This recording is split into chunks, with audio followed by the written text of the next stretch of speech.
آخر میں نوح نے عرض کی کہ میرے پروردگار، یہ لوگ میرے کہنے پر نہیں چلے اور ایسوں کے تابع ہوئے ہیں جن کو ان کے مال اور اولاد نے نقصان کے سوا کچھ فائدہ نہ دیا، اور وہ بڑی بڑی چالیں چلے اور کہنے لگے کہ اپنے معبودوں کو ہرگز نہ چھوڑنا، اور ود اور سوا اور یغوس اور یعوق اور نصر کو کبھی نہ چھوڑنا، اور اے پروردگار انہوں نے بہت لوگوں کو گمراہ کر دیا ہے، اور تو ان ظالموں کو اور زیادہ گمراہ کر دے۔ آخر وہ اپنے گناہوں کے سبب پہلے غرقاب کر دیے گئے، پھر آگ میں ڈال دیے گئے، تو انہوں نے اللہ کے سوا کسی کو اپنا مددگار نہ پایا۔ اور پھر نوح نے یہ دعا کی کہ میرے پروردگار ان کافروں میں سے کسی کو زمین پر بستا نہ رہنے دے، اگر تو ان کو رہنے دے گا تو یہ تیرے بندوں کو گمراہ کریں گے، اور ان سے جو اولاد ہوگی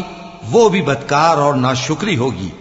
اے میرے پروردگار مجھ کو اور میرے ماں باپ کو اور جو ایمان لا کر میرے گھر میں آئے اس کو اور تمام ایمان والے مردوں اور ایمان والی عورتوں کو